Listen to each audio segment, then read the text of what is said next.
Hello everyone, this is Solving Past Paper 3-1, May-June 2019. Now the goal of this basically experiment is to find out the concentration of vitamin C in an unknown solution. So if you read your question paper carefully, you will find that you need to find out the concentration of unknown solution, and you need basically to know the idea of how to know the serial dilution before you go through your lab. Now the answer for the first part of the lab basically is how to make the serial dilution. Now serial dilution in this lab would be done as it's explained right here in the photo.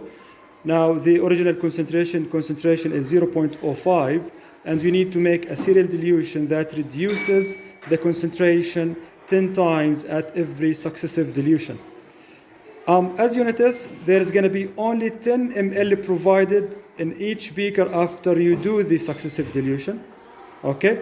And after you do your dilutions, basically you need to take a specific volume, which is 3 centimeter cubic, and you fill it or you place it in a test tube, and then you need to add DCPIP drops and measure the volume of DCPIP that is needed to turn the color from clear to blue.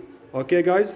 Now let's see our students, how would they perform their work doing this lab, and after that, how would they basically fill in the table of results in their lab reports. So we're going to have some students here, and let's see how do they basically work. Here's Usama. Hi, Usama. Hi, so basically Usama is trying to do titration using what concentration you have here in the test tube? The least one. You have the least concentration, which is 0.00312, so 0.00312, and you are doing your titration by placing the DCPIP drops. Now, as you can see, guys, it is really very hard to find out the volume in the syringe because the DCPIP has black color, it's black color, and according to the divisions, which is black divisions, it's very hard to tell the volume that is actually needed. So it's going to be one of the sources of error in your experiment, and you need to think about how to improve it. What do you think, Ibrahim? How would you improve such an error? We would need a colorimeter in order to identify the color, so we can here know the measurement using this colorimeter. syringe. How would colorimeter be helpful? Now I'm talking about the divisions of the syringe itself. It's black divisions. Now, do you think having white divisions in the syringe would be more? It would be better. Tamam? Okay, great. So let's get back to Usama. He's doing the titration. Now, what's the volume needed for this concentration, Usama? Now you're still adding DCPIP and shake. So add and shake, add and shake. Now you need to add drop and drop by drop and then shake. Now once you reach a stable color, which is blue, that means that's the end point, right? Yes. So let's see, would you please put the test tube closer to the camera? Now I think that's an end point. Now one of the sources of error also is to misjudge the color. So maybe Usama says it's not blue yet, and I go like it's blue, so we kind of misjudge the color. Actually it disappeared, Usama. Yes. Yeah, you're right. So you need to add a little bit more. So you add 1 or 2 drops. I don't know how much it's gonna take. And after you add, let's shake it. Shake it. Yeah. I think it's the end point now. You remember, guys, it is the least concentration. So the lowest concentration requires the least amount of DCPIP. Is that right? No. The least concentration of DCPI of the vitamin C requires. Yeah, sure. Okay. Well, I'm not pretending right here. We are going so honest in our results. So he's shaking. What concentration is that? 0.00625. 0.0. It's the second least. The second least. Yeah. Okay. The second least, so you are adding the DCPIP until the color goes. I saw that you added 2 drops at a time. Yeah. I think it's better to go drop by drop, so you can be more accurate in estimating the volume needed. If you add 2 drops, that's going to be somehow less accurate. What concentration you have? tooth. 0.00625, second least. Also. So the second least. Yes. Okay. I'm just giving it some time. Here's Abari making the dilution. Are you done with the dilutions? Yes. You are done with the dilutions. Okay. So we're still doing our titration with the DCPIP. There's Nizar and Rami doing their dilution titrations. Now after doing that, basically they need to look at the syringe and to subtract. They need to I think it is the point, yeah. Yes. If you look at the syringe, if it is the end point, then we need to calculate the volume. How would you calculate the volume? Yes, I'll take it outside. The initial volume, which was 5. Yes, it was 5. And then you need to... The final reading. The final reading, which is very hard. Very hard to tell here. Yeah, it is a source of error because it's very hard to tell. Now, do you think using a syringe with a smaller concentration is better? Of course. Of course it is. The smaller range in The smaller concentrations in the syringe means less chance to do mistakes. It's more accurate. Okay, now after you do your results, let's fill it on the board and let's discuss it.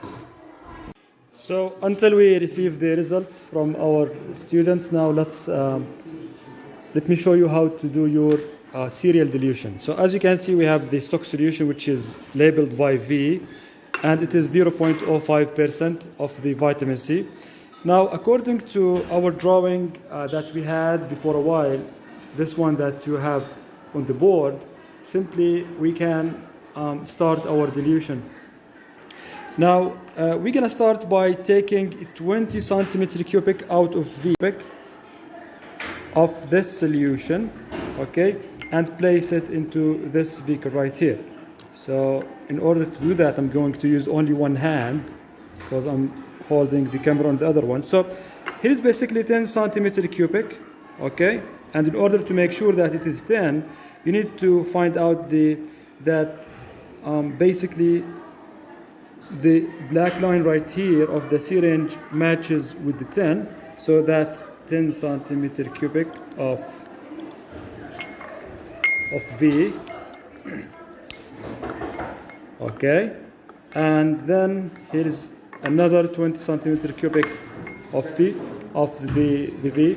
Now, in order to make the second dilution, which is 0.025, basically, you need to take 10 centimeter cubic out of this one, and you add it in this beaker, and after that, you need to add 10 centimeter cubic of water, which is labeled by W. So, again, you're gonna take 10 centimeter cubic out of this. Okay, so here is 10, and after that, you place it right here in this beaker, and then you take 10 centimeter cubic of W and you place it in this beaker. So by doing that, you're having 20 centimeter cubic of this dilution, of this concentration. Now make sure to shake it in order to have homogeneous concentration. Now after that, simply you need to take 10 centimeter cubic of this concentration and add it in this beaker, and then to add 10 water. But make sure to wash your syringe. Now, how would you wash your syringe? Basically by placing the syringe in the beaker that contains water and that's labeled by for washing, and simply you empty it in the other beaker that's labeled for waste. Now, in order to make sure, simply you can do it twice. And that's basically to avoid any sources of error that has to do with impurities. So it should be washed. Now again, you can take from this beaker right here, and then, so that's 10. Here's the 10. And after that, you place it in this beaker right here, and you need to add 10 centimeter cubic of water using the other syringe. So here is water from W, and it's going to be very hard using one hand, so excuse me for that. So that's basically 20 centimeter cubic of the next concentration, which is 0.0125. So you're going to repeat the same thing to make this concentration, which is reduced by half, and this one, which is reduced by half. But if you notice, guys, this one, the last one, gonna have 20 centimeter cubic, right? Because you're gonna not take any solution out of it. So basically this is how you make your dilution. Okay, and let's see those guys. If you have, are you done, guys, with the results? Are you done with the results? Still.